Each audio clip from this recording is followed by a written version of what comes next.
ইডির তরফ থেকে একটা যুক্তি আদালতের সামনে রাখা হয়েছে। ইডি বলছে, দেখুন এই যে মুখ্যমন্ত্রী মমতা বন্দ্যোপাধ্যায় কাজটা করেছেন, এটা তিনি যে প্রথমবার করলেন, খুব হঠকারিতা করে তিনি এবারে করে ফেলেছেন বা আবেগের বশবর্তী হয়ে তিনি এইবার এরকম ভাবে চলে গিয়ে খুব রেগে টেগে গিয়ে কাজটা করে ফেলেছেন, এমনটা নয়।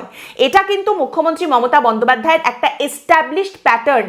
তিনি এই জিনিসটাই করে থাকেন যখনই তদন্ত হয় এবং তার কাছের লোকজনের যদি তদন্ত বা এই ধরনের কিছু হয়ে থাকে, তাহলে সেই অন্যায়কে গার্ড করার জন্য, শিল্ড করার জন্য বারবার কিন্তু মমতা বন্দ্যোপাধ্যায় এ ধরনের কাজ করেছেন বলে ইডির তরফ থেকে আদালতে তিনটে উদাহরণ, তিনটে ঘটনার কথা জানানো হয়েছে।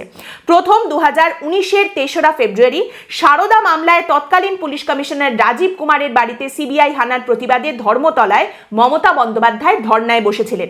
দ্বিতীয় উদাহরণ যেটা ইডির তরফ থেকে আদালতে দেওয়া হচ্ছে, সেটা হলো 2021-এর 23শে ফেব্রুয়ারি কয়লা পাচার মামলায় সাংসদ অভিষেক বন্দ্যোপাধ্যায় ও তাঁর স্ত্রী রুজিরা বন্দ্যোপাধ্যায়কে জিজ্ঞাসাবাদ করতে তাঁদের বাড়ি গিয়েছিল সিবিআই, কিন্তু তদন্তকারীরা পৌঁছানোর আগেই সেখানে গিয়ে হাজির হয়েছিলেন মুখ্যমন্ত্রী মমতা বন্দ্যোপাধ্যায়।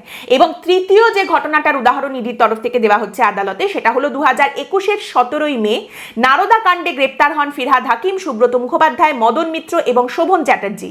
নিজাম প্যালেসে এই হেভিওয়েটদের তুলে নিয়ে যায় সিবিআই। সেই সময় মমতা বন্দ্যোপাধ্যায় সেখানে পৌঁছে গিয়েছিলেন, ঢাল হয়ে দাঁড়িয়েছিলেন তিনি। আপনারা জানেন, ঘন্টার পর ঘন্টা সেখানে কিন্তু ছিলেন মমতা বন্দ্যোপাধ্যায়। কাজেই এটা মমতা বন্দ্যোপাধ্যায়ের কোনো নতুন আচরণ নয়, হঠাৎ করে ফেলা কোনো ঘটনা নয়। মমতা বন্দ্যোপাধ্যায় এটাই করে থাকেন। ইডির তরফ থেকে উদাহরণ দিয়ে আদালতের সামনে এই তথ্য তুলে ধরা হয়েছে।